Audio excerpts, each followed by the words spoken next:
Já existem metodologias internacionais que prevêem a gestão de floresta madura. E é uma questão de importarmos esse conceito, não é preciso estarmos a inventar a roda. Importarmos esse conceito, adequá-lo às condições edafoclimáticas e também estruturais do país, para conseguirmos que este tipo de metodologias sejam benéficas também para o proprietário.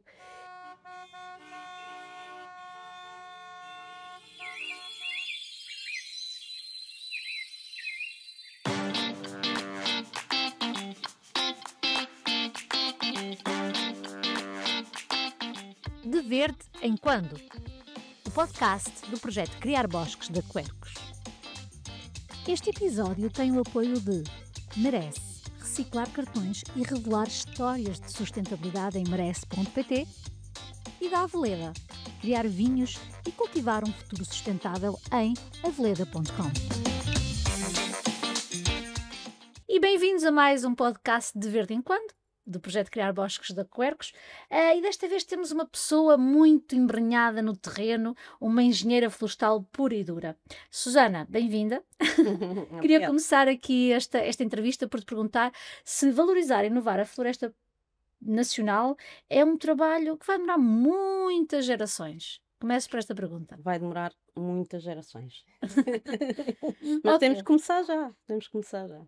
Aliás, já está algum trabalho Já feito. está. Vamos já falar nisso. Susana Brígido, ou Brígida, ou Brigitte, ou confundo muitas vezes este teu sobrenome, não é? Não. És engenheira florestal, mas queremos conhecer-te melhor um bocadinho, perceber aqui qual foi o teu percurso profissional até chegarmos ao ano 2025. Uhum. Então, obrigado pelo convite. Esta paixão, esta ligação à floresta só apareceu na faculdade. Eu sou de raiz alfacinha, os meus pais também. Os meus avós foram muito novos para Lisboa e toda a minha infância foi passada no Bairro Alto e também em Campo de Ourique, na rua a brincar com o que já não se vê, não é? Que é com os vizinhos a dar no futebol, nas brincadeiras de rua. E portanto foi este percurso, a ajudar o meu avô no quintal, a ajudar a minha avó com as galinhas e havia aqui esta ligação no centro de Lisboa.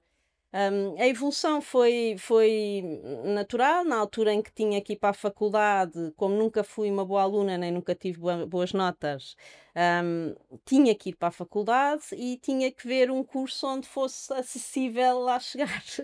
E alguém me disse: Olha, a engenharia agronómica, aquilo, as médias são baixas, provavelmente consegues entrar. Eu, nos stresses da escolha, não encontrei engenharia agronómica, encontrei engenharia florestal e então daí ingressar por este mundo florestal que tanto me satisfaz e preenche profissionalmente e com esta energia que também tento contagiar quem está comigo. Muito bem. Portanto, foi um percalço que no fundo acabou por dar certo. É Deus escrever certo por linhas tortas, Exato. como se chama dizer. Ok, terminado o curso, o que é que fizeste? Sim. Então, depois acabei o curso, também chumbei um ano, como 90% dos alunos chumbavam no primeiro ano, porque era só Borgas, não é? Portanto, aquilo não corria muito bem. No Estás a dar aqui uma imagem de engenheiro florestais que eu não estou a ver. Não, o ISA, o Instituto Superior de Agronomia, tinha muito esta fama de bons vivants, de boas festas portanto, a pessoa que vem de uma secundária tipicamente alfacinha e depois apanha assim toda uma vida muito engraçada. Cheguei a ser focada também, portanto, toda esta ligação muito também à Mundo parte rural. rural também me atraiu bastante. E quando saí, fui fazer um estágio para a Ordem dos Engenheiros, na Serra da Ar em Candeeiros. Durante um ano vivi no meio numa casa de guarda no meio da Serra. Da Serra Casas da de Ar. Guarda poderia ser outro podcast, quase, mas Quase. fica para a próxima. E, e depois dessa área achei que não ia conseguir trabalhar em Lisboa, porque floresta não há em Lisboa e portanto achei que tem que ser fora. E nesse sentido fui trabalhar para um projeto sobre montado em Portel, em que tive lá cerca de 3 meses e fui chamada para o ICN em Lisboa, Instituto da Conservação da Natureza na altura. na altura. E foi também nesta vertente de trabalho com a parte da conservação, uma vez que eu vinha de uma licenciatura dedicada à produção florestal pura e dura, que comecei também a ganhar grandes valências nas questões da conservação e na ligação com os próprios biólogos, geógrafos, pronto, todos os técnicos que trabalham no ICNF e que na altura estava a arrancar a rede Natura 2000 e um dos objetivos era tentar harmonizar os pareceres que se davam nestas áreas e portanto houve ali um trabalho muito interessante de tentativa de articulação, de tentativa de chegar a um balanço entre o que seria as expectativas de proprietários e as necessidades da biodiversidade e da conservação. Portanto, No, foi uma no grande fundo, aprendizagem. no fundo foi o outro lado da visão florestal, não é? Quer dizer, tinhas o lado da produção, o outro lado que no fundo tu hoje em dia trabalhas para que não sejam lados diferentes para que provavelmente se possa complementar. Mas já vamos lá. Nesta, depois de ter trabalhado nesse projeto de pró-montado, certo? Tu seguiste a área da conservação ou não? Fugiste outra vez para a produção? Depois fugi para a parte social, ou Ok. seja, tive produção, conservação e depois fui para a parte social, que é importantíssima no dia de hoje. E acho que é um dos maiores pilares a trabalhar é as questões sociais relacionadas com o mundo rural, com a parte de florestal propriamente dita. Portanto, fui trabalhar para federações de proprietários florestais, estive lá há alguns anos, já muito ligada à dinamização de sistemas de certificação florestal, FSC e PFC, estava nas comissões técnicas de elaboração das normas, acompanhava todo este processo e também as associações a nível nacional para também tentarem elas próprias dinamizarem a certificação da gestão florestal sustentável e, portanto, foi muito sempre esta ligação nacional nas diversas perspectivas. Isso também foi muito interessante. Mas estas certificações, obviamente, começaram porque houve quase uma exigência na venda do produto, não é? E falando de um caso específico, por exemplo, se eu quero vender a madeira, se estiver certificada, ela é muito mais valorizada. Ou até há casos em que não compram madeira se não estiver certificada. No fundo, foi o setor e o mercado empresarial que iniciou estes processos de certificação, certo? Sim. Sim, e é exatamente isso que me atrai. Isto é um mecanismo de mercado. Não está dependente de vontades públicas, ou de alguém querer ou não querer, ou querer legislar sobre. Isto são normas internacionais, são adaptadas às realidades dos países, e depois é o mercado que exige. São os consumidores que exigem que, quando vão a uma prateleira de supermercado, podem ter a opção. Eu estou a escolher um produto que, à partida, me dá mais garantias que vem de uma floresta gerida sustentavelmente do que outro que eu não tenho ideia se este tipo de cuidados estão a ter surtido Na algum produção. efeito na produção destes produtos. De qualquer E das formas, Susana, deixa-me dizer que houve um incentivo político. Não é? O mercado pode exigir, mas depois os políticos têm que, de alguma forma, estabelecer normas, não é? E isso já vem aqui a parte política que também deve ajudar, na minha perspectiva. não Achas que ajuda. não? Ai, não. Boa. Ok. Não, tanto que há áreas públicas reduzidas em termos percentuais no nosso país, mas que elas não estão certificadas. Portanto, não ajuda. Há algumas benesses quando as áreas são certificadas, quando as pessoas fazem candidaturas, proprietários têm valorização se estiverem certificadas, e houve um ou outro projeto que apoiava a certificação, mas não foi isso que levou os proprietários a certificar. O que leva mesmo é mecanismos de mercado que reconhecem a certificação. E em Portugal, e tenho estado e estamos em vários projetos internacionais, nos países isto não é frequente, a indústria valorizar e majorar o preço dos produtos à porta da fábrica, e não é só a madeira, também a cortiça, valoriza se vier certificado, porque isto tem uma data de pressupostos ao nível da gestão, e então nós que trabalhamos com cerca de 1.200 proprietários a nível nacional, temos exigências na gestão que vão desde acompanhar os operacionais no cumprimento da legislação laboral e de segurança, que tem dado um pulo enorme. Antes nós íamos à floresta e enquanto auditora ia muitas vezes e as pessoas não usavam os equipamentos, não havia uma proteção e hoje em dia as coisas já estão muito melhores, há uma evolução muito grande, porque também é mais fácil ver isso do que uma área degradada que houve investimento e que foi melhorada, ou uma área a produzir, ver se produziu melhor ou não, porque houve uma gestão melhorada, não é? Portanto, vê-se nestes aspectos sociais uma evolução muito grande. Então, mas sempre trabalhaste nessa, portanto, desde que deixaste o Promontado, voltaste, trabalhaste na área social, na certificação, auditora, mas quando é que surge a To Be Forest? Sim, depois de sair da parte dos produtores florestais, das federações, fui trabalhar como independente Ok. enquanto consultora e auditora para entidades certificadoras internacionais. E durante vários anos trabalhei muito sozinha, com os diversos clientes. Houve ali um grande boom com a crise em que todas as indústrias que queriam exportar tinham que estar certificadas, era uma exigência internacional e, portanto, eu tive muito trabalho com a parte industrial também, portanto, deu-me também a ligação à parte industrial e ter a noção de fileira, que é hoje em dia uma grande mais-valia também, ter estas noções ao nível da floresta e depois ao nível da indústria também. E às tantas achei, mas eu quero mais, ou seja, não é ir a um cliente fazer e ir embora, ir a um cliente fazer e ir embora, ou deixar-lhes a batata quente e agora resolvam. Portanto, tinha uma data de ideias, uma data de projetos na cabeça e resolvi em 2016 então criar a To Be Forest para tentar consolidar aqui todas estas idiotices que tinha previstas. E que me Muito bem. estavam aqui a inquietar. Nós já vamos falar nessas idiotices, que isso é sempre motivo para as pessoas continuarem aqui a ouvir o podcast. Eu agora queria voltar um bocadinho atrás nesta questão do proprietário. E tu que tens este trabalho social, eu queria falar numa questão que tem a ver com a propriedade, não é? A pertença, os prédios rústicos. Porque é que hoje em dia, e eu acho que isto é subejamente conhecido, tanto que até foi criado o sistema BUPI para tentar de alguma forma melhorar o registro da propriedade. Hoje em dia, isto é um grande entrave à gestão florestal. Como é que tu achas que poderia-se solucionar Uhum. o interesse do proprietário por registar as suas propriedades, ter isto cadastrado? Sim. Nós, na parte da certificação, temos um trabalho imenso, que é muitos dos proprietários que chegam não têm os limites da sua propriedade e, portanto, temos nós que ter todo um trabalho de levantamento e registro. Sem isso, não é possível fazer a Certo. certificação.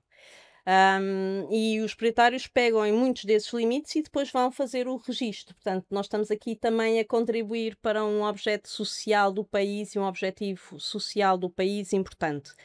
Hum, Sem dúvida que atualmente mais de 8 milhões de prédios não têm registro. É preciso haver aqui mais incentivos, eu acho que pela positiva.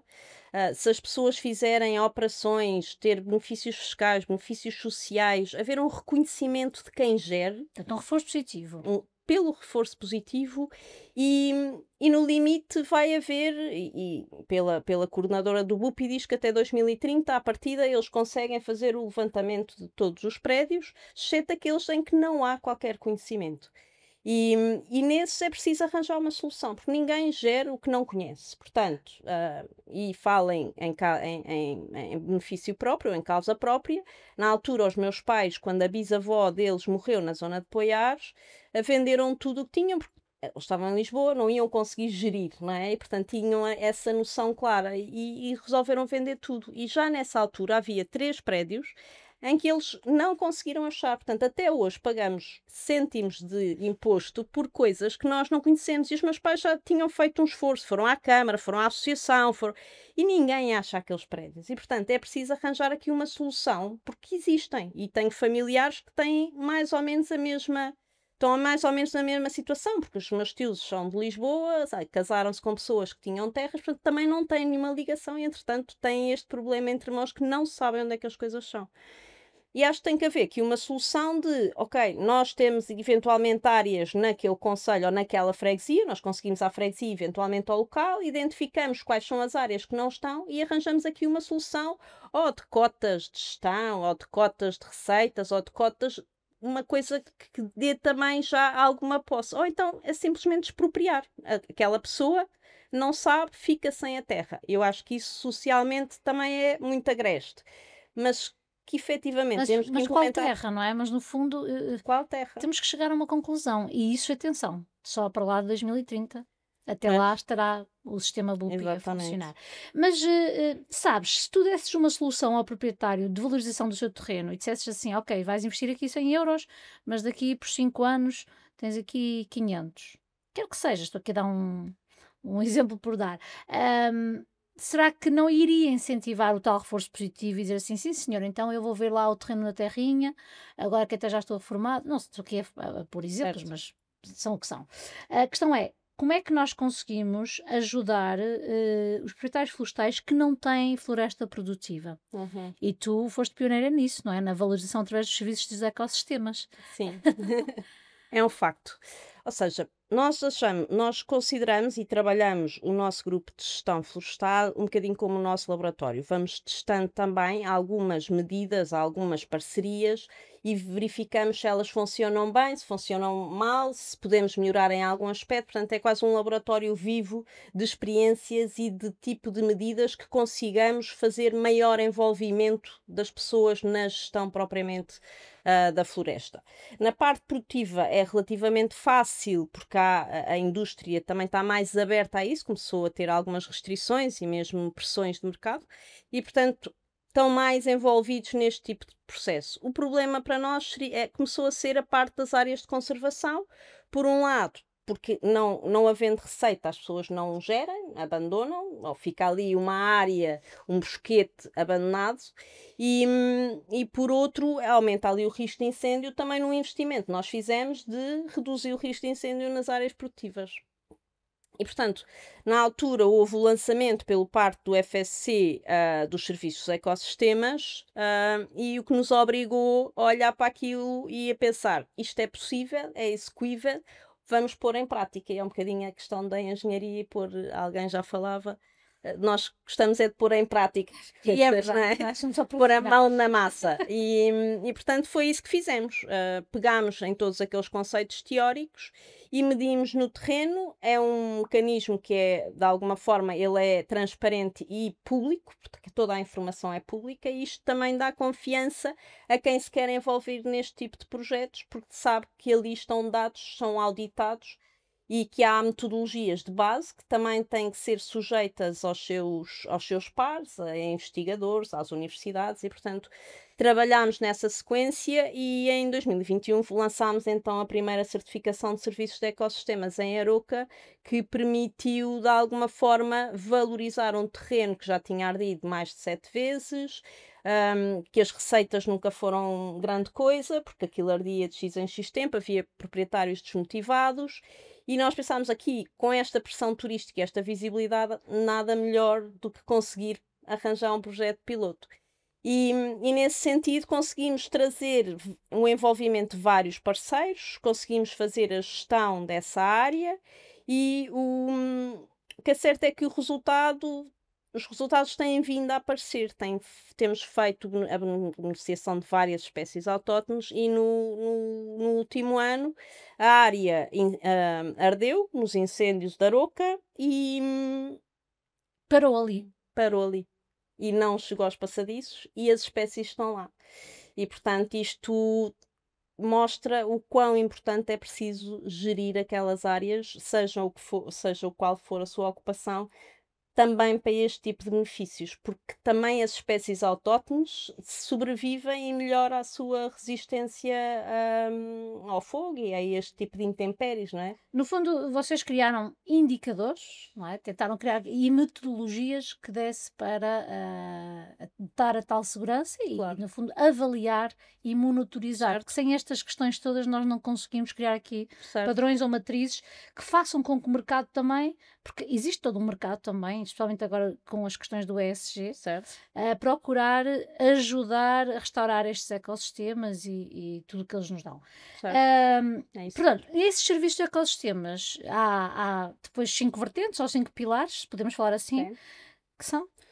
São os 5 serviços que atualmente houve revisão na norma e alargaram para mais 2, mas temos a água, o sol, a biodiversidade, o carbono e o turismo. Nós estamos certificados para 4, o sol ainda não está incluído, e vamos fazer vamos incluir também no nosso âmbito a parte agora do solo, da qualidade do ar e também do património cultural. Pronto, essas vão ser os novos serviços para os quais nós vamos medir o impacto da gestão neste tipo de serviços.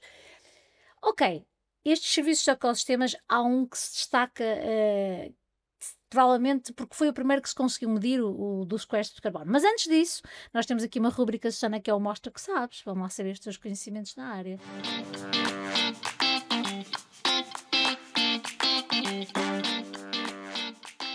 Ok, então assim muito sucintamente, há pouco estavas a falar que o BUPI diz que faltam 8 milhões de terrenos para serem registados, certo? Certo. Agora, a minha pergunta para ti é, dos 308 municípios portugueses, penso que é isso, quantos não têm cadastro? Porque há alguns que têm. Sabes quantos não têm? Não sei de cor. Sei que a parte norte é a pior. Centro e norte, acima do Tejo, são as que não têm. As de baixo têm, havendo 2 ou 3 no centro-norte que têm, mas não sei quantos. Muito bem. Por exemplo, no norte, posso dizer, a zona do Douro Vinheteiro, devido às questões históricas, tem cadastro tal como o Planalto Mirandês. Tinha muito a ver com a valorização do terreno. Ora bem, se eu não me engano, são cerca de 174 dos 308 que não têm cadastro. Mas eu fiz o trabalho de casa. Outra pergunta, que nós já vamos falar à frente da questão do sequestro de carbono. Um pinheiro sequestra quantos quilos de dióxido de carbono? É uma pergunta rata, vá, não é? Se eu puder ir ao chat GPT, digo. Não, vou-te explicar. Sabes que muitas pessoas não sabem, ou quem agora pesquisa um bocadinho nestas questões, a questão é que o sequestro de carbono depende de uma série de fatores. Tu não podes responder desta maneira, não é? Por isso é que estava a dizer que era uma pergunta rata. Queres complementar? Sim, há valores médios que nós, até mesmo para a própria produtividade, não é? Sabemos que em média o pinheiro ou o eucalipto cresce X por hectare. Esses valores médios nós temos, até por região temos uma ideia. Mas varia, claro, se nós tivermos um pinhal que nunca houve intervenção, que se chamado o pinhal de cão, que está tudo uns em cima dos outros e nunca houve gestão, aquilo não tem quase carbono nenhum, não tem biomassa e, portanto, não tem biomassa, não tem carbono, não tem quase nada. Enquanto um pinhal que foi gerido e que atualmente tem a mesma idade, mas com um volume maior, podemos dizer aí que já tem determinadas toneladas de carbono. Em números, eu sou péssima a decorar, como te disse. Não, também não temos resposta. É mesmo uma pergunta rata. Mas há valores médios porque temos que usar também esse tipo de valores médios nas nossas metodologias. Claro. Eu também faço alguns desses cálculos e é preciso ter em consideração trabalhos prévios de investigação, Claro. não é? Para perceber em que zonas de Portugal, mas estamos a falar de um inventário florestal já muito antigo e, portanto, fica o recado lá para casa, para as entidades oficiais, está na altura de utilizar o nosso inventário florestal. Certo. E, portanto, isto não é uma pergunta fácil de responder, até porque não é uma resposta, vai depender sempre da região, do pinheiro, do solo, portanto, tem outros fatores. Quantas espécies de carvalhos existem em Portugal? Muitas. Por isso é que nós somos uma floresta de quercos. Vamos ver se conseguimos pelas duas chegar lá. Então vá. Quercus suber. Sobreiro. Pronto, sobreiro. A azinheira. Quercus ilex. O nigra. Nigra. Não é? Não. Sim, negral. Quercus pirenaica. O róboro, o alvarinho. Róbulo. Depois temos o fagínia. O de Monchique. O de Monchique. Eu penso que é o canariense, esse, não é? Acho que sim. Portanto, eu tenho a ideia que existem para aí umas 9 espécies de carvalhos, portanto, que no fundo caracteriza a nossa floresta nativa portuguesa. Depois, aqui uma pergunta que faz-nos lembrar um bocadinho os nossos tempos. De quantos em quantos anos se retira a cortiça? Essa é difícil.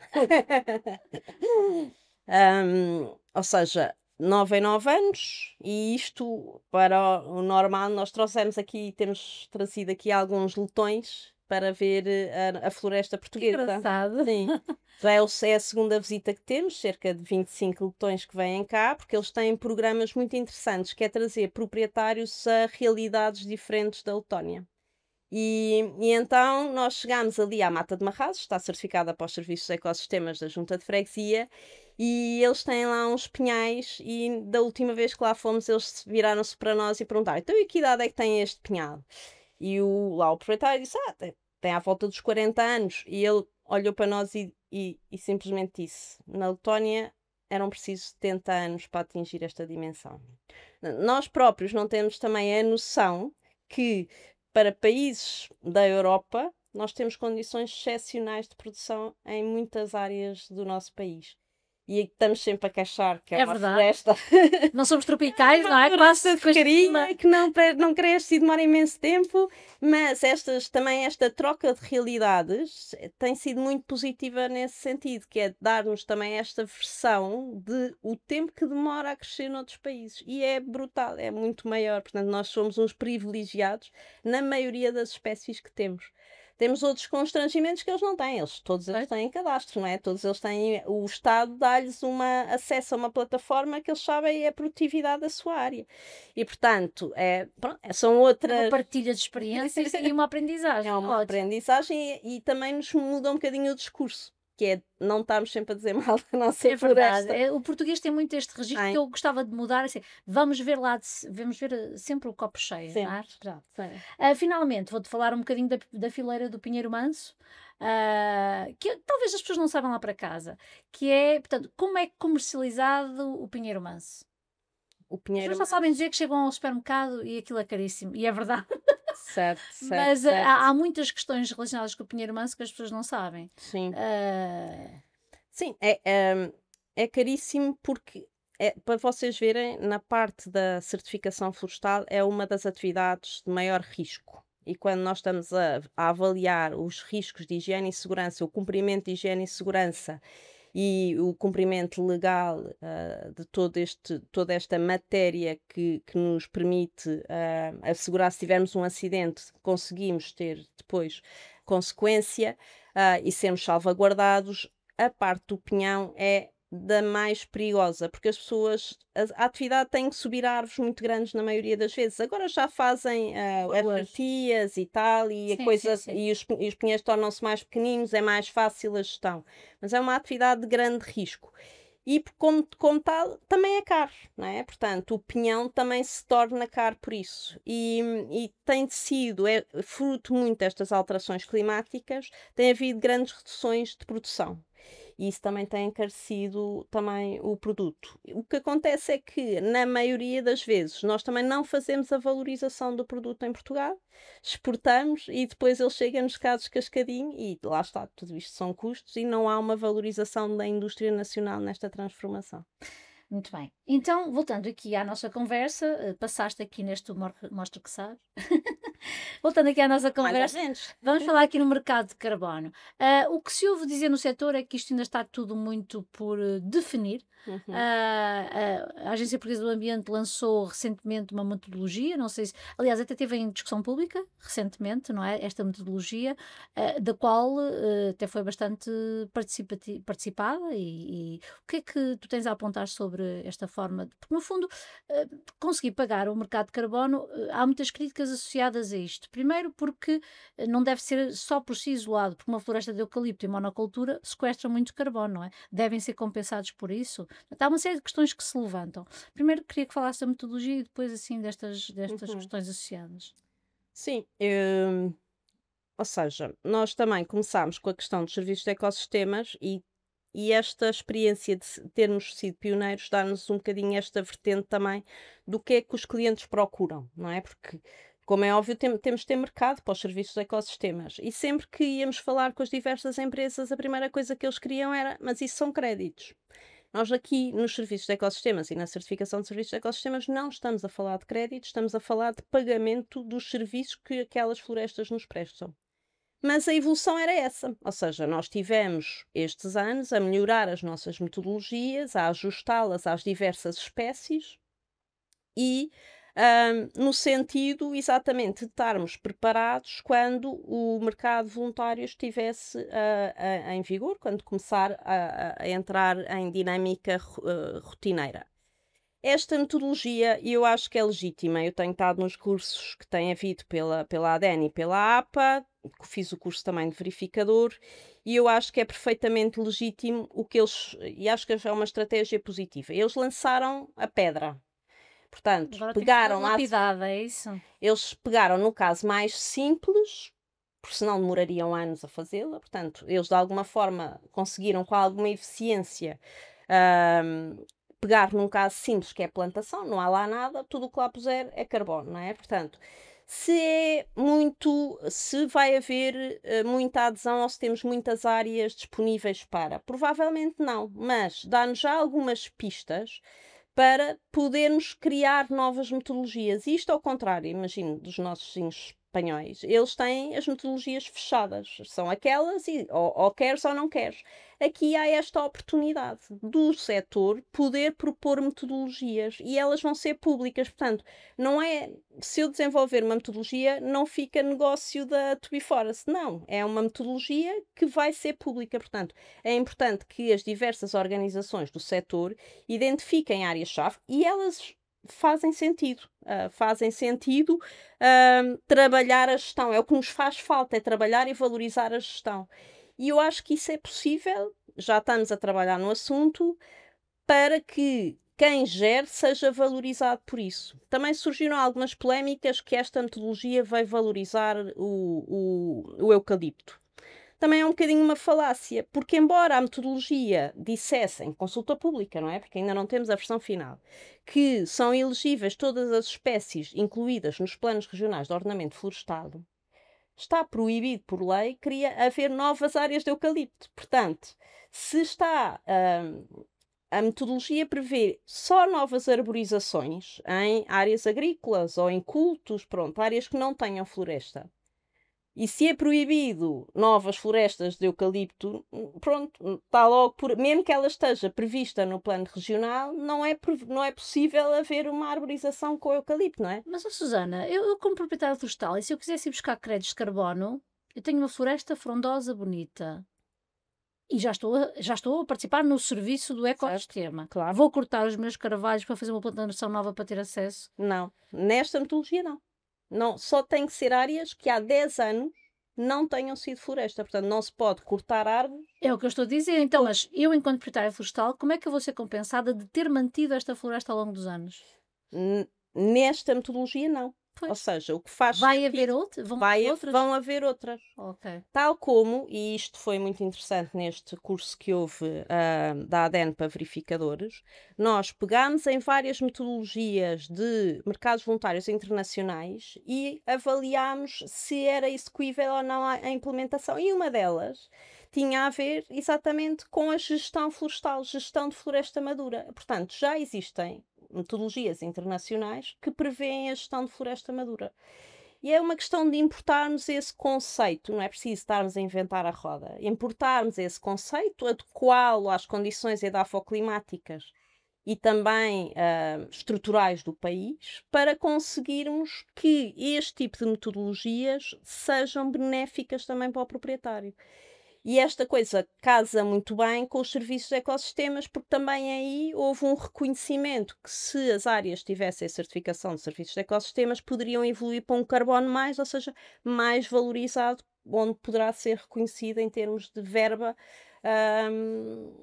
uma compensação maior. E, portanto, há aqui, eu acho que é um caminho que se tem que fazer e que as organizações do setor se têm que mentalizar que é preciso trabalhar em conjunto.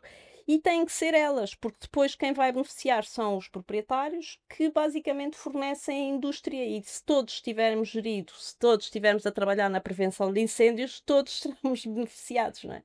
E, portanto, essa é uma questão que eu acho que faz sentido e acho que é um caminho. Não vai ser a Coca-Cola, a última Coca-Cola do deserto. Temos que, com isto, valorizar e trabalhar os outros produtos e serviços também, não é? É tudo um ecossistema. É um trabalho conjunto. Ainda gostava de saber, neste trabalho que tu tens, portanto, tens vários projetos piloto nesta questão, queria que falasses de um, pelo menos, antes de passarmos à outra rubrica. Sim, um que eu gostaria de partilhar é também a questão do mel. Nós Ah, ok. conseguimos também a primeira certificação ibérica de mel com um proprietário, andávamos já a namorar esta certificação, este produto valorizado através de um mecanismo internacional, e conseguimos no ano passado, com vantagens óbvias, porque ele dentro da área florestal tem a unidade de produção e sem custos acrescidos de ter que estar a certificar a unidade de produção, conseguiu ter o seu mel certificado. É o terceiro no mundo que conseguiu esta certificação. É muito engraçado como esta ligação, e nós temos uma equipe de 12 pessoas em que algumas delas estão deslocalizadas na Sertã, em Orem, em Tábua, em Odmira, e esta ligação que nós criamos com os proprietários também lhes lançar desafios e eles aceitarem. Eu acho que isto é aquilo que também estava a dizer, que é São as tais idiotices. as tais idiotices que as pessoas depois também tornam-se idiotas connosco. Claro. E isso traz é o reconhecimento que vale a pena trabalhar e envolver as pessoas. Não é que as pessoas não queiram fazer. Às vezes falta um bocadinho o clique que é possível fazer e criar sistemas que sejam simplificados para os envolver também nestas É para isso idiotices. também que este tipo de fórum, a comunicação e a informação serve para também as pessoas lá em casa perceberem Claro. que existem estas soluções e que todos juntos, se trabalharmos, vamos lá. Já agora diz-me essa certificação de mel, foram nesses sítios que acabaste de falar? Orem, Sertã e tal? É na Sertã. Ah, Nós temos um proprietário na Sertã que tem o mel certificado, tem um site, portanto ele já era dinâmico. podes dizer o site? É o Mel de Casa Lourenço, vocês Ok, vão ao site e ok. podem encomendar online. Espetacular, este mel certificado FSC. Muito bem, então vamos agora a outra rúbrica. Tem muito a ver com a tua pegada ecológica. Portanto, vamos ao pedígrafo.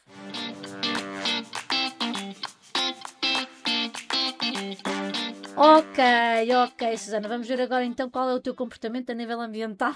Vamos lá. Em primeiro lugar, qual é o meu maior pecado ambiental? O meu maior em termos pessoais? Eu, para te ajudar, vou dizer qual é o meu. Ah, O meu é a mobilidade.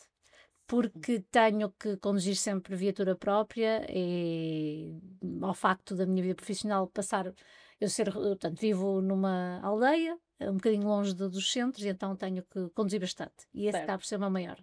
Sim, o meu também. O meu e o da empresa, porque nós vamos para as zonas rurais onde esta oferta de questões elétricas não se põe. E, portanto, Pois.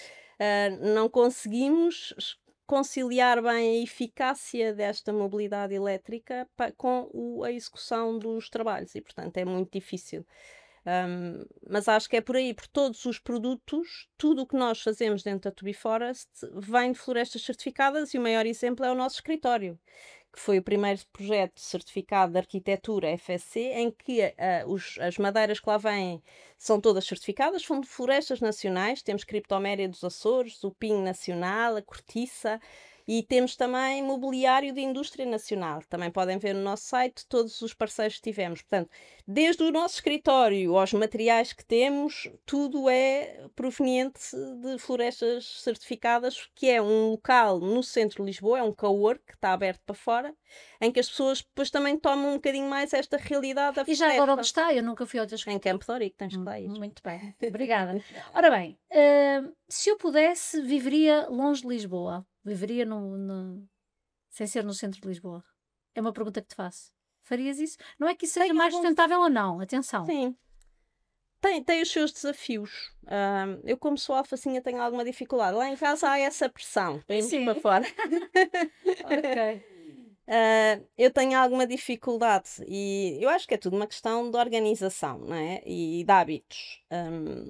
Mas não me vejo nos próximos tempos a viver fora de Muito Lisboa. bem. Faço alimentação local. Fazes? Faço. Ok. Sempre que possível. Sempre possível, pois nem sempre a alimentação local chegam às mercearias. Não. E tu tendo uma família já, não é? Pelo menos 3 filhos. Certo. Ok. Mas aí também é um desafio aos supermercados que apostem mais em trazer as mercadorias nacionais e as frutas e os legumes nacionais. Às vezes não tens qualquer oferta. A única fruta que eu encontro é a banana da Madeira. tudo o resto não é nacional. E, portanto, as coisas. Também aí eu acho que há um papel grande, e principalmente nos ESGs, quando eles vão ter que arranjar a cadeia de abastecimento. Está muito mais longe do que se for uma cadeia de abastecimento nacional, não é? Soberania alimentar dava-nos muitos podcasts. Exato. E não Mas sou a também- especialista, mas eu também- enquanto consumidor é isso que eu É sinto, isso. não é? Mas olha, também encontras muito regularmente a laranja do Algarve. Eu por Uhum. acaso tenho atenção na origem, Também. tenho atenção às origens das frutas, Sim. dou-me esse trabalho, por É. acaso. Mas acaba sempre por ser mais saborosa, não sei se é um efeito psicológico, mas quase sempre acho que a comida nacional, a fruta e os legumes, é sempre quase sempre mais saborosa que a que vem dos nossos vizinhos de Espanha, Pois. dos espanhóis, por exemplo, a quem nós compramos muito. Uso roupas em segunda mão. Estou fã. Se usas. Eu estou fã. Naquela plataforma Da Vinted? da Vinted, Ah. estou completamente fã. Passo horas ali a regatear. Sim.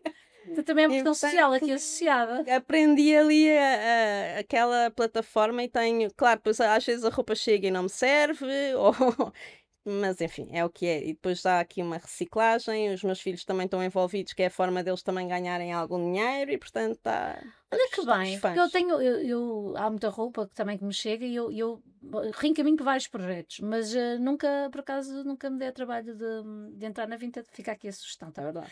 Finalmente, vejo o Minuto Verde. Vejo. Ah. O Minuto Verde. Sim, é o da RTP1 de manhã. Sim, da Portanto, lá estás tu. Não era por aí. Quer dizer, era porque há 20 anos que o Minuto Verde pronto, dá dicas ambientais e ajuda a informar.